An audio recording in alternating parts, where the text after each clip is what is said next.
Children good morning. இது தான் நம்ம ஆஞ்சநேயர் கோயிலில் என்ட்ரன்ஸு.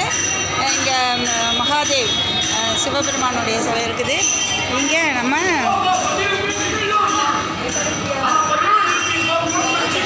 சுண்டு வரலையே கோவர்த்தன மணியை தூக்கி மக்களை எல்லாம் பார்த்த அந்த காட்சி இங்கே வச்சுருக்குறாங்க. பாருங்கள், சூப்பராக இருக்குது. ஓகேங்களா? மேலே அங்கே கலசம் தெரியுது, தரிசனம் பண்ணிக்கோங்க.